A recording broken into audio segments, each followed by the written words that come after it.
اللہ کی غیبت کا وارث ہے، جیسے اللہ کو دیکھنا پڑتا ہے مخلوق کے ذریعے، اس کو بھی ایسے دیکھنا پڑتا ہے موالی کے ذریعے۔ جی مومنین کے چہرے پڑھنے کی عادت ڈالو۔ جب یہ کتاب تمہیں پڑھنا آ گئی پھر امام غائب نہیں ہوگا۔ میرے خیال ہے بس اب تم تھک گئے ہو، ہے نا؟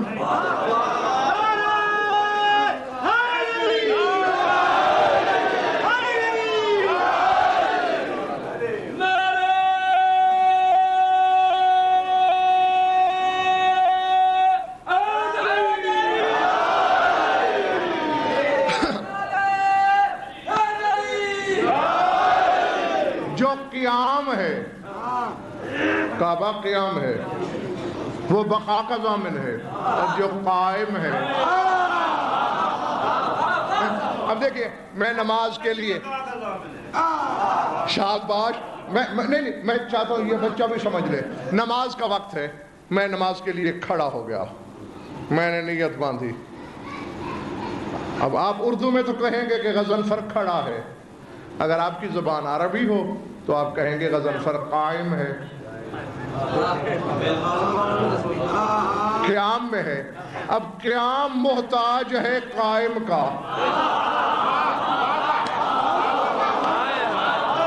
میری مرضی، میں جتنی جلدی قیام چھوڑ دوں گا وہ نہیں رہے گا، جتنا طویل کروں گا اتنی دیر رہے گا۔ تو آپ سمجھ میں آ گئی بات، ہر قیام قائم کا محتاج ہوتا ہے، اور اللہ نے کہا ہے یہ قائم ہے وہ قیام ہے۔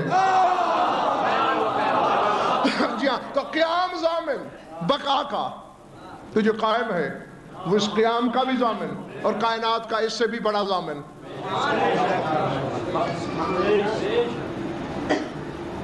ایک اور نام بھی ہے اس صدف کا، بتاتا چلوں، سورہ حج۔ کون سا سورہ؟ حج۔ اللہ تعلیم دے رہا ہے مناسک حج کی، یہ کرنا ہے وہ کرنا ہے، وہ میں سارے نہیں دہرانا چاہتا، آخر میں پہنچ گیا، فرمایا ثم لیقضوا تفثهم ولیوفوا نذورهم ولیطوفوا بالبیت العتیق۔ پھر امن اعظم پر چکر کیا ہے، چونکہ میں تھوڑے علم کا بندہ ہوں، دماغ لڑانا، یعنی یہ شاہ جی سارے مناسک بتا چکا ہے، سائی ہو چکی ہے، وہ جو دوڑتے ہو دوڑ چکے ہو، کنکریاں مار چکے ہو، طواف کر چکے ہو، تلبیہ پڑھ چکے ہو، بیتوتے کر چکے ہو، احرام احلال کی منزل سے گزر چکے ہو، اس کے بعد کہہ رہا ہے ثم لیقضوا تفثهم، پھر اپنی میل کچیل دور کر دو۔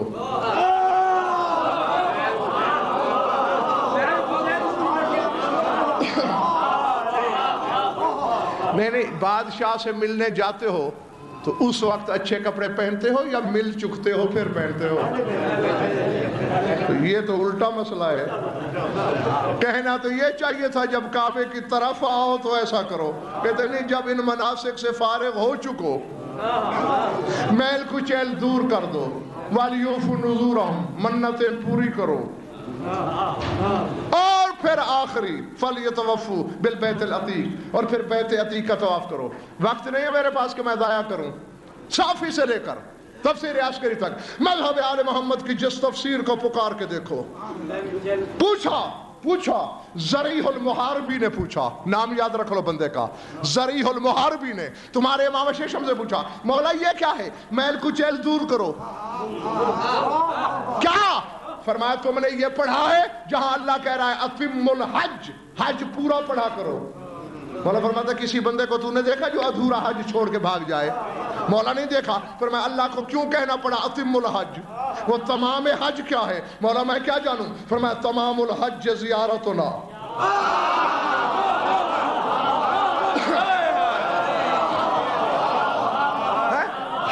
تمام کرنا ہماری زیارت ہے، اور اللہ کہنا یہ چاہتا ہے جب کعبے سے فارغ ہو چکو پھر محل کچیل دور کر کے امام کی زیارت کرو، پھر شکر کا طواف کرو۔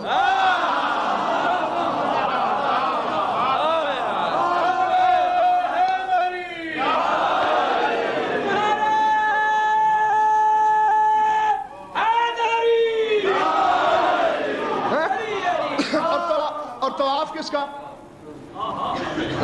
تھک نہ گیا تو میں 2-3 منٹ اور لے لوں؟ چونکہ بات سامنے آ گئی، نہ آتی تو پھر تو ٹھیک تھا، اب آ گئی ہے تو امام کا یعنی حجت کا پتہ رشتہ کیا ہے کعبے سے؟ ابھی بات ہو رہی تھی کہ کعبہ قیام، امام قائم، یعنی کعبے کو بھی قائم رکھنا ہے اس نے۔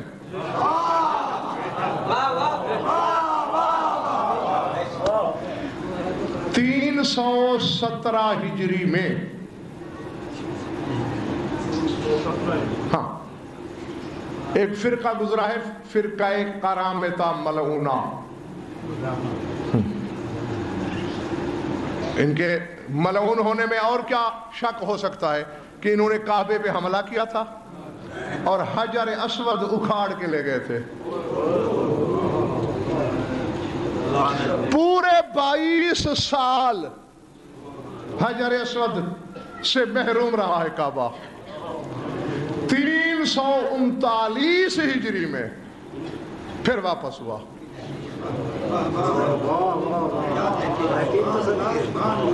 اور میں آپ کی خاموشی کے بھی صدقے،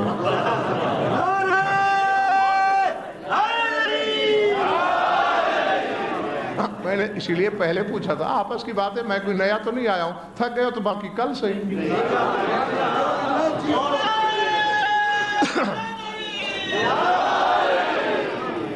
کس ہجری میں واپس ہوا؟ شاید بات 339 میں۔ اللہ 256 میں تیرا امام قرب الہی کو چھوڑ کے دنیا میں آیا تھا، تیرا امام۔ 339 کا یہ واقعہ ہے، تھوڑے عرصے بعد کا واقعہ ہے۔ محمد ابن قول رضوان اللہ علیہ کا زمانہ تھا۔ یہ جس جلیل القدر ہستی کا میں نے نام لیا ہے، یہ شیخ مفید علیہ رحمہ، جن کے نام توقیعیں آئی تھی مولا کی تحریریں، یہ شیخ مفید کے استاد ہیں، ان کا زمانہ تھا۔ اصل میں اس واقعے سے پہلے 2 دفعہ پہلے بھی حجر اسود نصب ہوا ہے۔ ایک دفعہ عہد رسالت میں، مگر ابھی اعلان نبوت نہیں ہوا تھا، بلکہ اعلان نبوت سے بھی 5 سال پہلے کا واقعہ ہے۔ قریش نے کعبہ دوبارہ تعمیر کیا، خستہ ہو چکا تھا، تعمیر کی، تعمیر جدید۔ اب ہر قبیلہ لڑ رہا تھا کہ حجر اسود کون نصب کرے۔ ہر قبیلہ کہتا ہے ہم، کہتا ہے اچھا تمہاری اولاد تو قیامت تک فخر کرے گی کہ ہم حجر اسود نصب کرنے والے کی اولاد ہے، اور ہماری اولاد فخر نہ کرے۔ ہر طرف سے تلواریں نکل آئی، اچانک شور مچ گیا، جاؤ الامین، جاؤ الامین، لڑو نہیں، امین آ گیا، امین آ گیا، امین آ گیا۔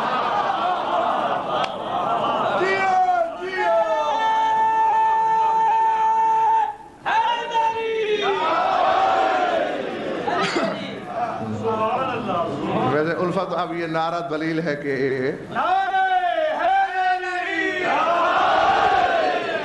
یہ ٹھیک ہے، اور یہ تو جانتے ہو دشمنوں سے منوایا میرے رسول نے اپنے آپ کو صادق امین۔ میرا رسول آ رہا تھا، جوانی ہے رسول کی، 35 برس اس وقت عمر طیبہ ہے رسول کی، 35 برس کی جوانی۔ آ گیا، امین سے فیصلہ کرائیں، فرمایا سوچ لو، میں جو فیصلہ کروں قبول ہوگا تمہیں؟ تو امین ہے، تو صادق ہے، بزرگ تیرا احترام کرتے ہیں، کون کس کی جرت ہے کہ تیرے فیصلے، کیونکہ ابھی تک نہیں کہا تھا نا کہ میں نبی ہوں۔ کس کی مجال ہے کہ شرع منہ انحراف کرے؟ سرکار نے چادر بچھائی، حجر اسود اٹھا کے رکھا، پھر میں ہر قبیلے کا ایک ایک بزرگ آئے، چادر کے کونے پکڑ کے بلند کرو، بس بلند کیا، میرے رسول نے اٹھا کے نصب کر دیا۔ اسی دن سے ہر صاحب عرفان آنکھ نے سمجھ لیا کہ جب بھی حجر اسود دیوار کعبہ سے جدا ہوگا نصب حجت کے ہاتھوں سے ہوگا.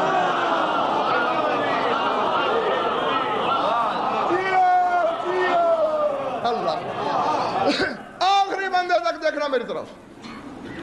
پھر 75 ہجری میں شاہ صاحب نیاز اکبر 75 ہجری میں حجاج نے جب کعبہ منہدم کر دیا تھا سنگ باری سے، حجر اسود بھی گر پڑا تھا.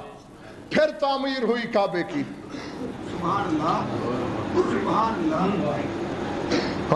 وقت نہیں کہ میں تفصیل میں جاؤں. نہیں ہو سکا کسی کے ہاتھ سے نصب، میرے چوتھے امام نے کیا،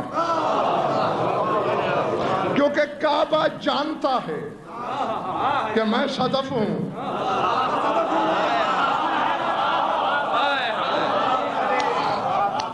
میں جسد ہوں، میں غلاف ہوں. کس کو نصب کرا؟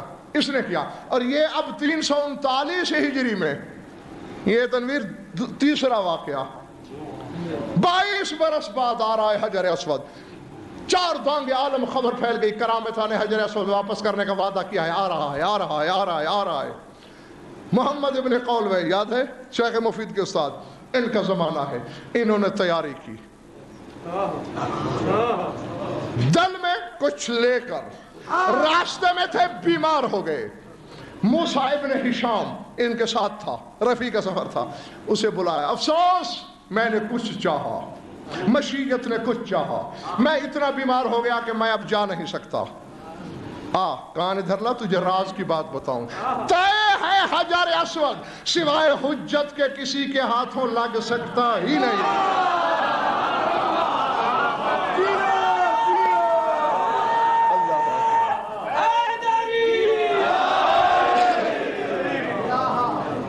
بس تاڑتے رہنا، جو بھی حجر اسود کو نصب کرے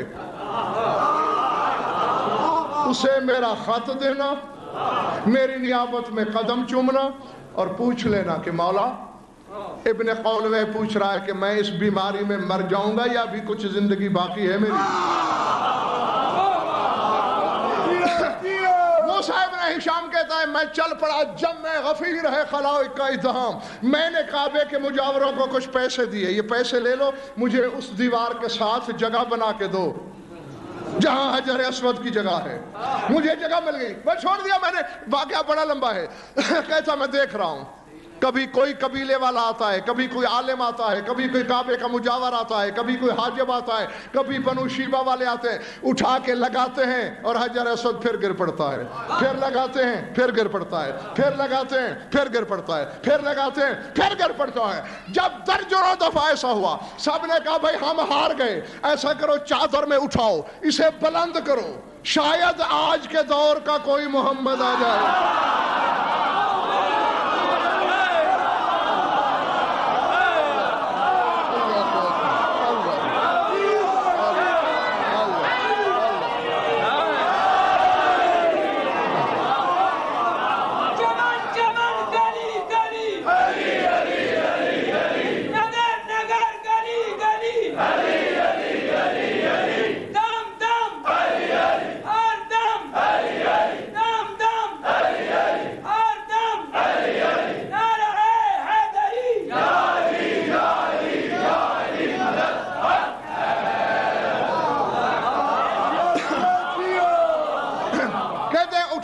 بلند کیا لوگوں نے. اچانک میں نے دیکھا کہ ہواؤں کے جھونکے کی طرح جلال الہی کا ایک پیکر جو نور سے خراج مانگ رہا تھا.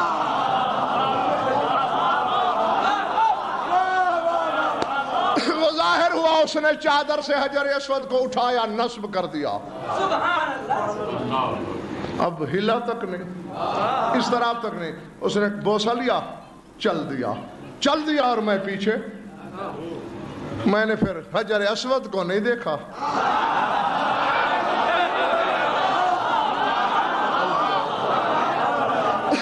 یہ اس کو کہتے ہیں ایمان. ہم جیسا کوئی ہوتا تو اسے چمتا چاٹتا رہتا. جی ابن قولوہ جیسے عالم ربانی کا انتخاب تھا. کہتے میں پیچھے. ہجوم سے گزرتے گزرتے گزرتے اس نے پہاڑی کی طرف چلنا شروع کیا. جو ہی پہاڑ میں پہنچا حد نظر تک نہ آدم زاد. وہ جو کہتے ہیں موسیٰ بن ہشام رک جا اور ابن خولوے کا خط مجھے دے.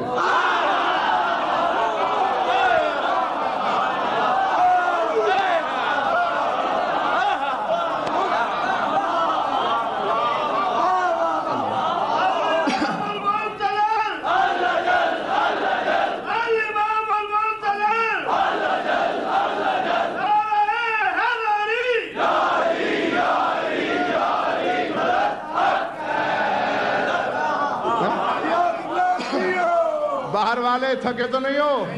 اچھا پڑھ لوں 2-3 گھنٹے اور.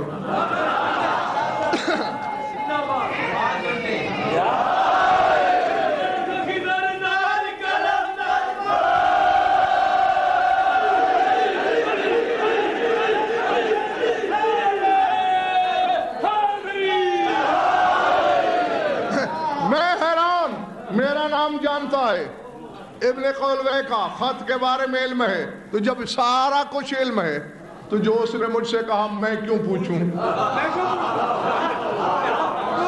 کہتے میں دل میں سوچ رہا تھا, وہ مسکرا دیا اور مسکرا کے کہنا ابن خولوے سے میرا سلام کہنا اور کہنا اتنا بیمار ہو جائے گا تو کہ تمام ڈاکٹر حکیم لا علاج کر دیں گے تجھے, اعلان کر دینا کہ میری حجت نے 30 سال مجھے زندگی اور دے دی.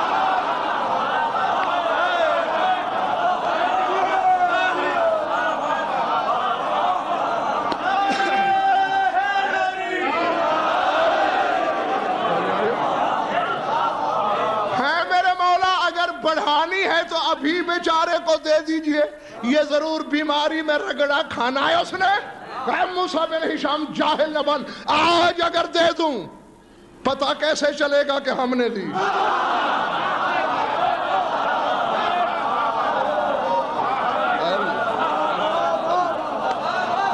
یہ تو جب حیات اس سے منہ موڑ لے گی, جب اطباء عاجز آ جائیں گے, جب طبیب جواب دے دیں گے, پھر ہماری عطا کا پتہ چلے گا. ہاں بہرحال یہ تو میں نے ایک جملہ معترضہ کے طور پر کہا کہ یہ رشتہ ہے کعبے سے حجت کا. نام کیا لیا تھا اللہ نے؟ اب تم نے خود کہا ہے کہ ہم نہیں تھکے. ہاں یہاں اب اتنے دروازے کھلے ہوئے ہیں میرے سامنے.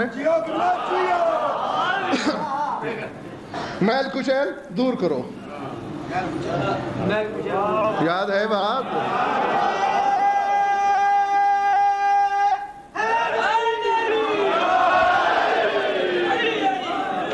کس سے ملنے کے لیے دور کرو؟ شاباش. اب امام سے ملاقات کے بعد الفت آگے پھر یہ کہہ رہے وَلْيُوفُوا نُذُورَهُمْ, اپنی نظریں اپنی منتیں بھی ادا کرو. میرے اللہ ہمیں تو بتایا گیا ہے کہ منت ماننا ہی شرک ہے. اور تو کہہ رہا ہے کہ امام کے پاس جاؤ تو منتیں ادا کرو. وَلْيَطَوَفُوا بِالْبَيْتِ الْعَتِيقِ, اور پھر بیت عتیق کا طواف کرو. الطاف کیا معنی ہے بیت العتیق کا؟ 3 معنی ہو سکتے ہیں. عتیق کسی ذی عزت بڑے کے لیے بولا جاتا ہے, کسی قدیم چیز کے لیے بولا جاتا ہے, اور آزاد کے لیے بولا جاتا ہے. اور کعبے کے لیے نیاز اکبر تینوں معنی ہیں. ہر مکان سے بڑا بھی ہے. ان اول بیت وضع للناس, جو کہ زمین پر پہلا بیت یہی ہے, قدیم بھی ہے. اور آزاد کیوں ہے؟ اس کی 2 توجیہیں ہیں, دونوں معصوموں سے ہیں, دونوں حق ہیں. جاگنا خدا کے لیے. اب میرا دل چاہتا ہے میں اڑ جاؤں, لیکن اڑوں گا نہیں کیونکہ اکیلے رہ جاؤ گے, اس لیے مجبور ہوں بیٹھنے پر. 2 توجیہیں مختلف مقامات اور معصوموں نے بتائیں. اور صاف ظاہر ہے جو زبان عصمت سے نکلے وہ چاہے 1000 جہتیں ہوں, 1000 کی 1000 حق. ایک معصوم سے پوچھا گیا مولا کیوں ہے بیت العتیق آزاد گھر؟ فرمایا جب طوفان نوح آیا تھا ہر شے کے اوپر گزر گیا تھا, اس کو اللہ نے اتنا بلند کر دیا, حالانکہ آسمانوں کو چھونے لگا تھا پانی، مگر کعبہ اس سے بھی اوپر رہا تھا۔ جی ہاں، جس کی آمد کا گھر اتنا بلند ہو،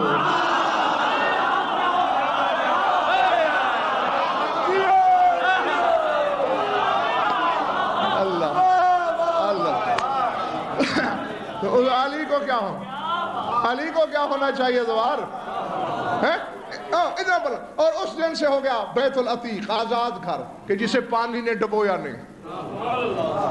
اور سرکار باقر نے فرمایا، آپ سے پوچھا گیا مولا آزاد گھر کیوں ہے؟ اور یہی چیز خدا کی قسم مجھے مجبور کر رہی ہے کہ اڑ جا۔ مولا نے فرمایا اس لیے بیت العتیق ہے اس کا نام، آزاد گھر، کہ یہ مخلوق میں سے کسی کی ملکیت نہیں۔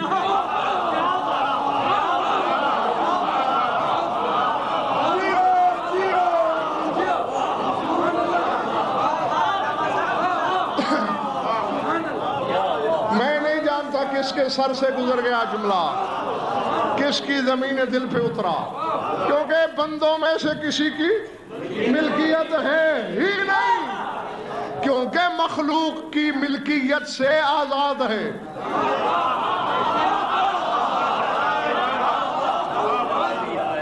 کوئی اللہ کے سوا اس کا سرپرست نہیں، کوئی اللہ کے سوا اس کا مالک نہیں۔ اس لیے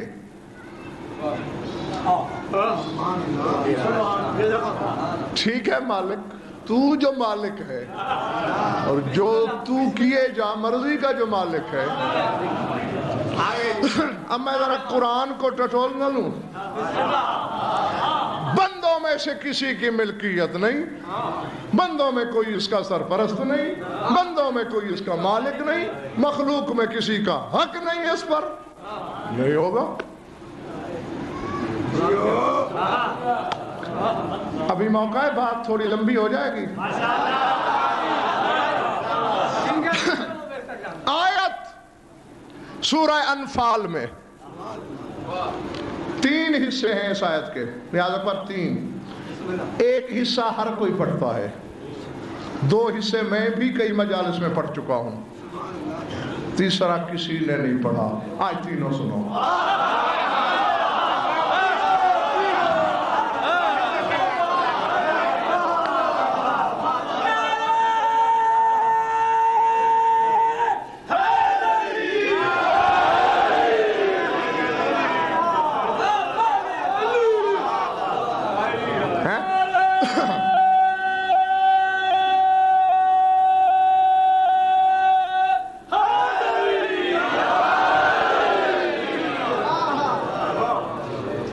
بندوں نے اٹھنا شروع کر دیا، اس لیے باقی کل۔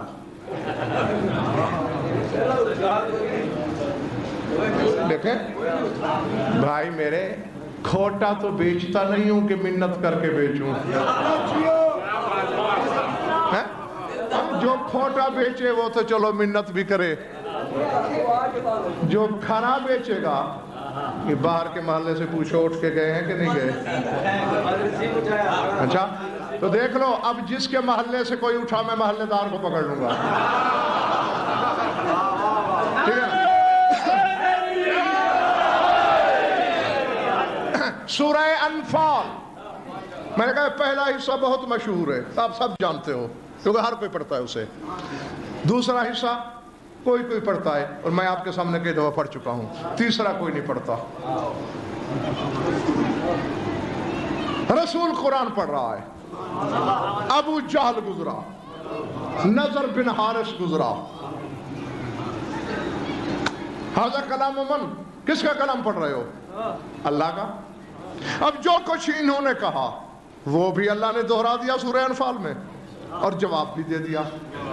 ابو جہل وغیرہ بولے، سورہ انفال پکار رہی، شاید تو ابھی ممبر پہ منگا لو قرآن، وَإِذْ قَالُوا اللہم ان کان ھذا ھو الحق من عندک فامطر علینا حجارۃ من السماء او ائتنا بعذاب علیم وما كان الله ليعذبهم وأنت فيهم وما كان الله معذبهم وهم يستغفرون وما لهم ألا يعذبهم، یہ نیا حصہ ہے جو کبھی نہیں پڑھا گیا، وما لهم ألا يعذبهم الله وهم يصدون عن المسجد الحرام وما كانوا أولياءه إن أولياءه إلا المتقون ولكن أكثرهم لا يعلمون۔ اللہ نے کہا، ان لوگوں نے کہا ہے، اللہم ان کان ھذا ھو الحق، اگر یہ قرآن حق ہے۔ یہ ابو جہل، نضر بن حارث، ابو سفیان وغیرہ کہہ رہے ہیں اگر یہ قرآن حق ہے من عندک، تیری طرف سے آیا ہے، مان کے نہیں دینا ہم نے، فامطر علینا حجارۃ من السماء، ہمارے لیے آسمان سے پتھر برسا دے، مانیں گے نہیں۔ اویتنا بعذاب علیم، یا دردناک عذاب بھیج دے، مانیں گے نہیں۔ قرآن پڑھ رہا ہوں میں، روایت تو ہے ہی نہیں۔ ابو جہل اور اس کے ساتھی کہہ رہے ہیں اگر تیری طرف سے ہے پھر بھی نہیں مانتے، پتھر بھیج دے، اگر میرے پاس میں ہوتا تو یہ دیتا، اب میں کیا کروں، وہ جو مرضی کا مالک ہے۔ کہہ رہا ہے وما کان اللہ لیعذبہم وانت فیہم، اے میرے حبیب جہاں تو کھڑا ہو وہاں عذاب کیسے آئے؟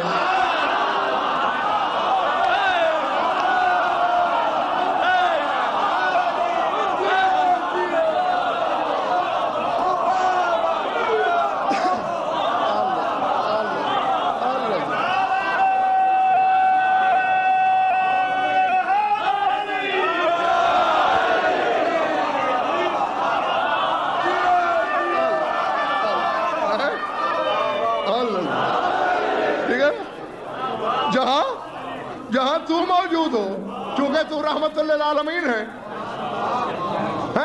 میں نہیں بھیج سکتا۔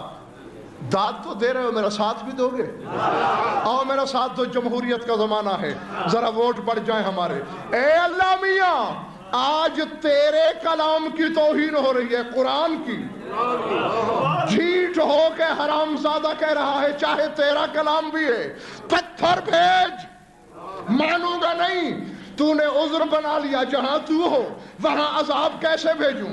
اسی طرح حارث بن نعمان فہری نے کہا اللہم ان کان ھذا ھو الحق من عندک فامطر علینا حجارۃ من السماء، اگر علی کی ولایت تیری طرف سے آئی ہے مانوں گا نہیں، پتھر بھیج۔ آج بہانہ کیوں نہیں بنایا، مار کیوں دیا؟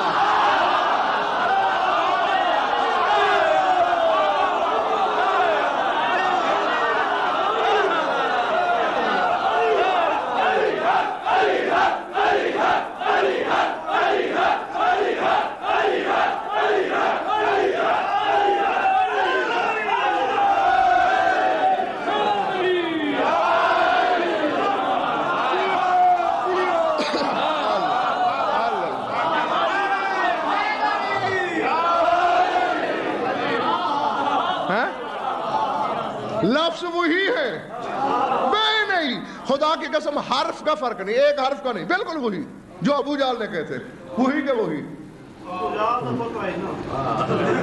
وہاں کہتا ہے ما کان اللہ لیعذبہم وانت فیہم، جہاں تو ہو وہاں عذاب نہیں آتا، اور آگے کہتا ہے وما کان اللہ معذبہم وہم یستغفرون، اور جو لوگ استغفار پڑھ رہے ہوں گے وہاں بھی میں عذاب نہیں بھیجتا۔ خدا کی قسم تمہیں پتہ ہی نہیں کہ استغفر اللہ ربی واتوب الیہ عمل کیا ہے۔ آخر کوئی ایسی چیز ہے جسے اللہ نے رسالت کا بدل قرار دیا ہے۔ جی میں تمہاری خیر خواہی کیے دے رہا ہوں، آگے تمہاری مرضی، یعنی جہاں رسول ہو وہاں بھی عذاب نہیں آتا، اور جہاں استغفار ہو وہاں بھی عذاب، لیکن وہاں بھیج دیا۔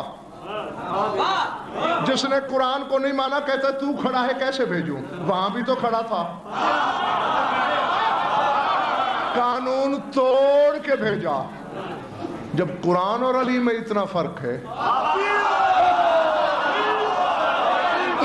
نہیں آخری بندے تک تمام شیعہ سنی دوست تمام حلالی موالی سر اٹھائیں، ایک لمحہ غضنفر کی آنکھوں میں آنکھیں ڈالیں، اور جب اللہ کا کلام علی کی برابری نہیں کر سکتا 2 ٹکے کا بندہ علی کی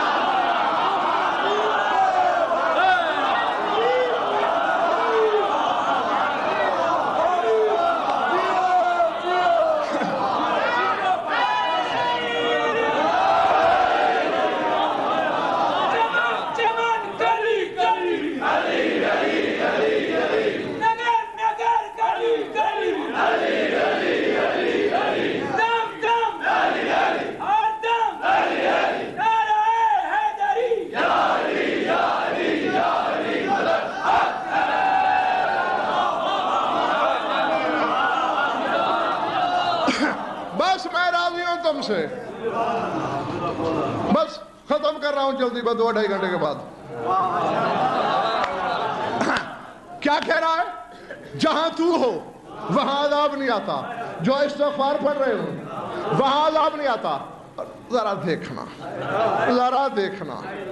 اللہ اکبر. فرماتے ہیں وَمَا لَهُمْ أَلَّا يُعَذِّبَهُمُ اللَّهُ، اور کس چیز نے روکا ہے مجھے، کیوں نہ عذاب کروں میں. ان کا گناہ تھوڑا ہے. وَهُمْ يَصُدُّونَ عَنِ الْمَسْجِدِ الْحَرَامِ، یہ کعبے سے روکتے ہیں لوگوں کو. یہ کعبے تک نہیں جانے دیتے لوگوں کو.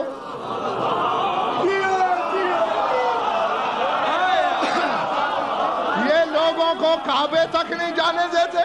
مالہم اللہ یعذبہم اللہ، کیوں اللہ ان کو عذاب میں مبتلا نہ کرے. وہم یصدون عن المسجد الحرام، یہ مسجد الحرام سے کعبے سے روکتے ہیں. وما کانوا اولیاءہ، حالانکہ یہ کعبے کے متولی بھی نہیں، پھر بھی روکتے ہیں.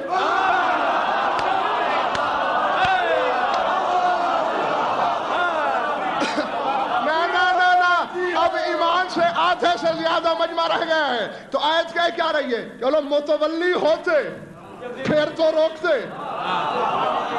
ما کانوا اولیاءہ، یہ کعبے کے متولی بھی نہیں، پھر کیوں روکتے ہیں؟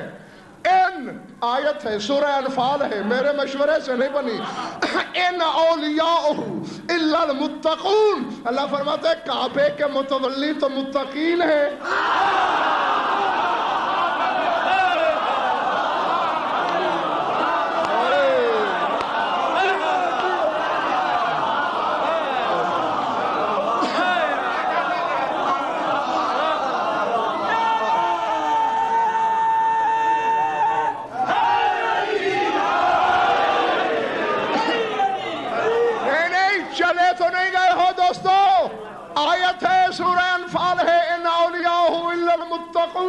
اللہ فرماتے ہیں کعبے کے متولی متقین ہیں. اور دینیات پڑھنے والے بچوں، آج رات گھروں میں جا کے اپنے اپنے ماں باپ سے پوچھنا، ہاشم کعبے کا متولی تھا، ہاشم کے بعد عبد المطلب تھا. ماں باپ سے پوچھنا عبد المطلب کے بعد کعبے کا متولی کون تھا.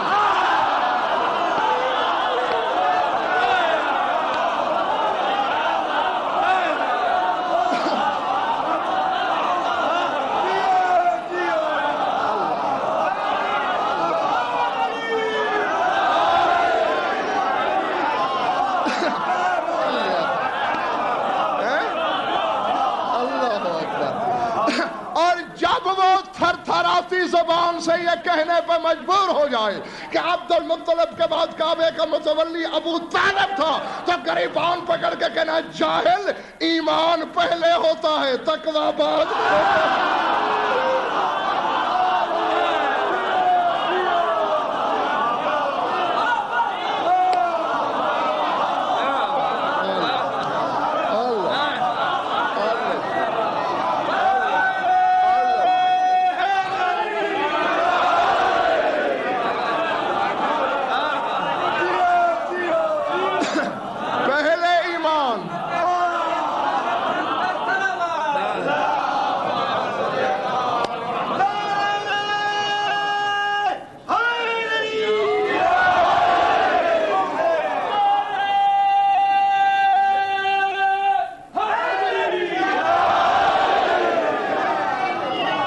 ایمان کو ڈھونڈتا پھرتا ہے.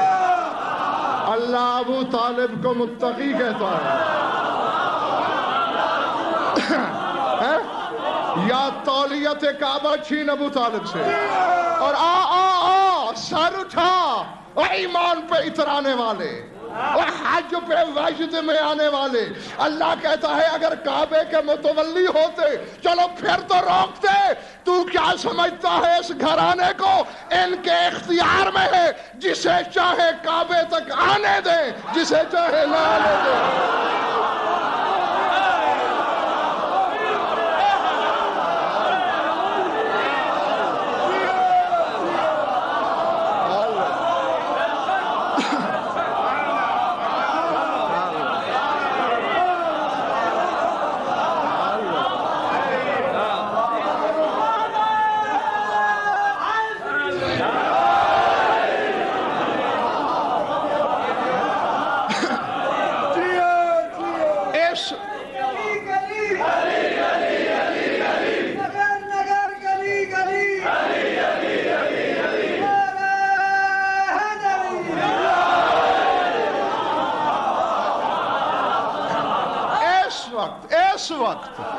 اس وقت کعبے کا متولی میرا امام ہے. میرے امام کی مرضی, جسے حج پڑھنے دے جسے نہ پڑھنے دے. یہ تھوڑا کرم ہے اس کا, کعبے کا مالک ہے. جگر اتنا بڑا ہے, باپ کے دشمن کو نہیں روکتا.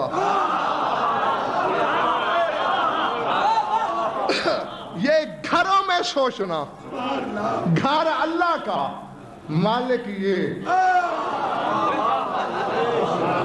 جو اللہ کے گھر کے مالک ہوں.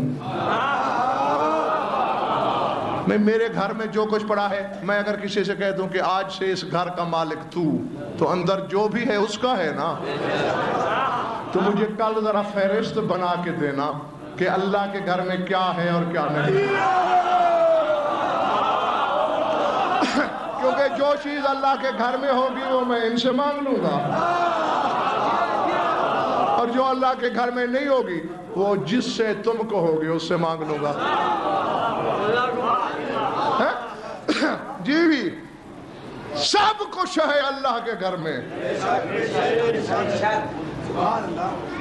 جو تم جانتے ہو وہ بھی, اور جسے آدم نہیں جانتا وہ بھی.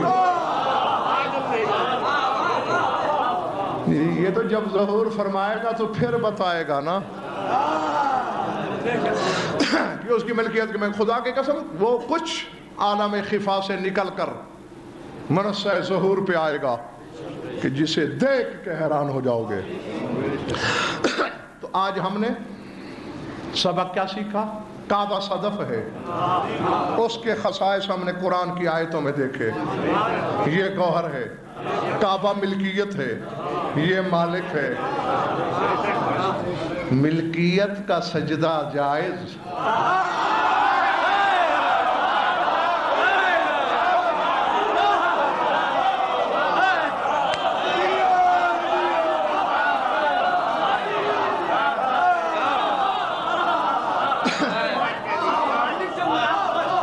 یہ تو الفت ایسے ہی ہے. ایک بندہ میرے گھر کی دیوار کو چوم رہا ہو اور میں آ کے دیوار پہ ہاتھ رکھ دوں کہ ہٹا ہٹا ہاتھ, دیوار کو نجس نہ کر. کہو گے نہیں الو کا بٹھا, پاگل کا بچہ ہے کوئی. وہ اس کے گھر کو چوم رہا ہے, گھر کے مالک کو کہتا ہے کہ تو ہاتھ نہ رکھ, دیوار پلید ہو جائے گی. تو ایمان سے تم وہی کچھ کر رہے ہو, ملکیت کو سجدہ کر رہے ہو اور مالک کو نماز میں نہیں آنے دے رہے.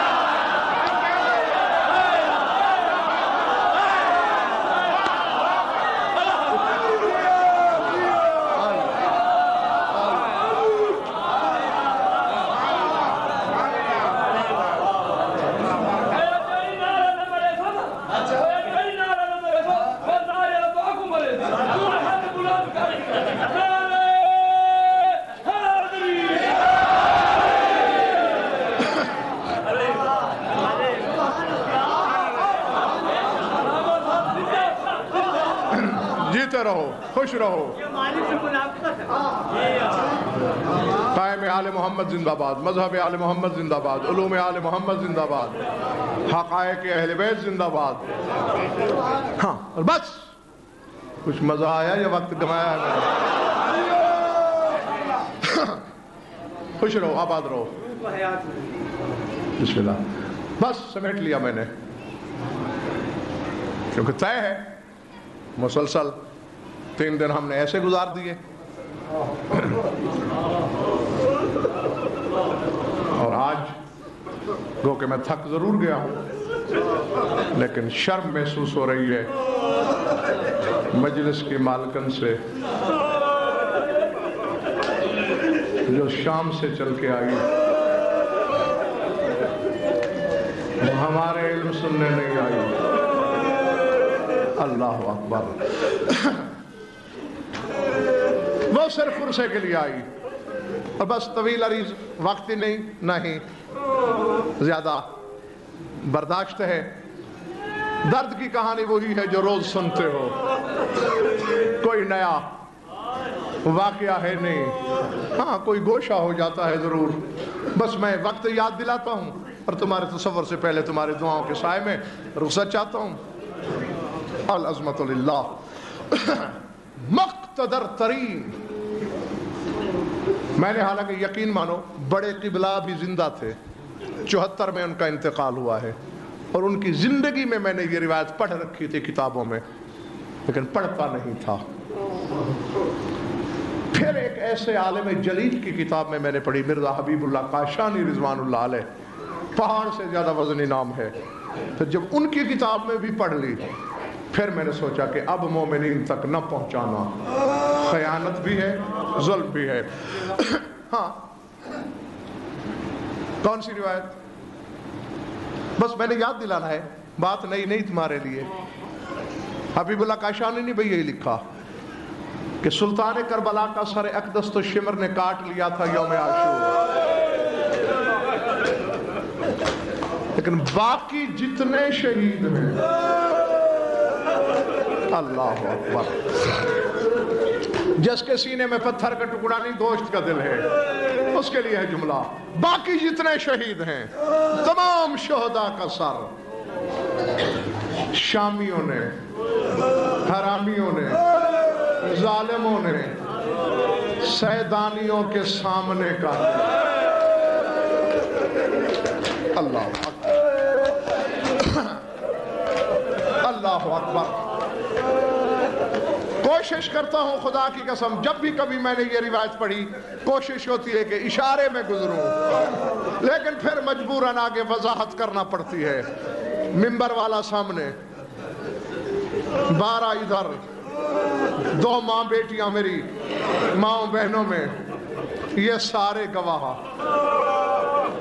یہ تمہارے ڈر کی وجہ سے کہہ دیا کہ سیدانیوں کے سامنے کاٹا. جو حقیقی روایت ہے سنو گے، حقیقت میں یہ ہے کہ شامیوں نے بلا تشبیہ عباس کا سر ام کلثوم کی جھولی میں کاٹا. ہم شکل پیغمبر کا سر جناب لیلا قاسم کا سر جناب اللہ اکبر، اللہ اکبر. العظمت للہ. تمہاری چیخیں نکل گئی، دھاڑے مار کے روئے ہو، کوئی منہ پیٹ کے رویا ہے، کسی نے سینے پہ ہاتھ مارے ہیں. سوال کرنا چاہیے تھا تمہیں، غضنفر عباس جیسے بھائی کا سر کٹتا رہا، بہن نے بچانے کی کوشش نہ کی، ہم شکل رسول کا گلا کٹتا رہا، ماں نے بچایا نہیں. قاسم کا سر جدا ہوتا رہا، ماں نے کوشش نہ کی. اور بھائی بچایا جاتا ہے ہاتھوں سے، اور جن کی میں بات کر رہا ہوں ان کے ہاتھ پسے گردن پابند. زمین کربلا ہلتی رہی، علی کی بیٹیاں مدینے کی طرف منہ کر کے کہتے رہے نانا دین تیرا بچ گیا. اور دیکھ ہمارے بیٹے ہماری جھولیوں میں، ہمارے بھائی ہماری آغوش میں۔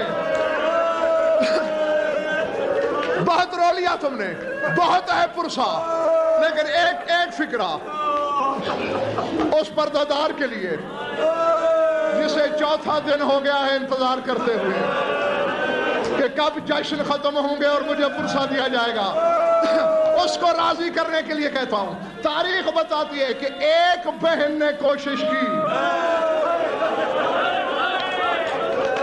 ایک بہن نے کوشش کی بھائی بچ جائے۔ سنو گے؟ برداشت کرو گے؟ کون سی بہن؟ کون بہن تھی یہ؟ 4 سال کی بطول۔ اب اس سے بڑا مصائب میں نہیں پڑھ سکتا تمہارے ساتھ۔ اللہ اکبر۔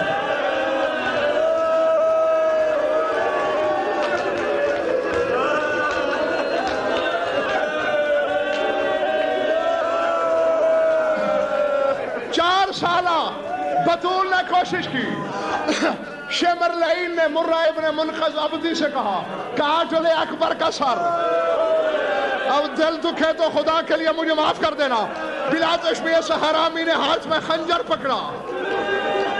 میں نہیں بتا سکتا کہ اس نے سر کاٹنے کے لیے ہاتھ کہاں رکھا،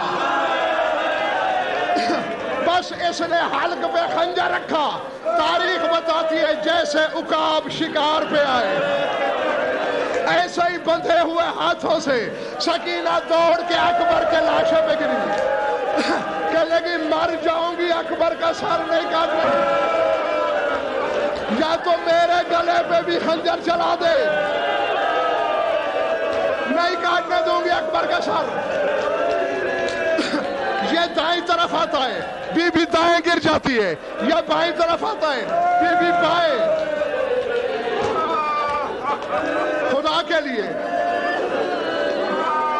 دل کو سنبھال کے جملہ سن لینا۔ جب 8-10 مرتبہ دائیں بائیں بائیں دائیں آیا، اس نے شمر سے کہا بچی مجھے سر نہیں کاٹنے دیتی۔ اللہ جانے آسمان گرا کیوں نہیں۔ شمر حرامی نے ہاتھ میں کوئی چیز پکڑی،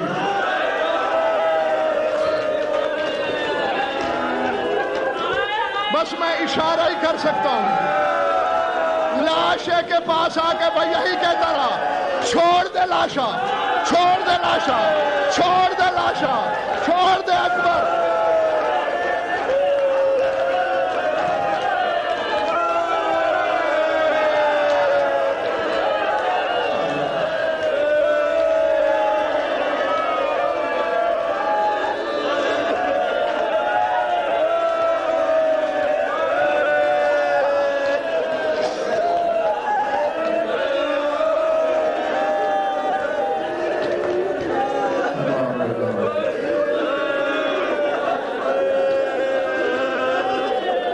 مجلس کی خواہش ہے کہ آج صرف سرکار زمانہ کی دعا مانگی جائے۔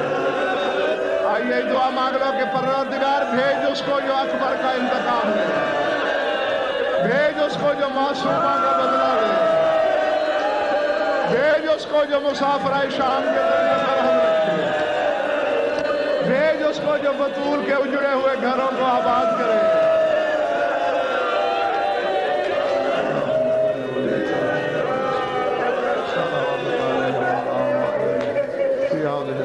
وفي كل ساعة ولي محافظ وقائد وناصر ودليل وعينا حتى تسكنه أرضك طولا وتمكن فيها طويلا يا رب محمد وآل محمد أجل فرج آل محمد ربنا تقبل منا إنك أنت السميع العليم بجاه محمد وآل بيته الطيبين.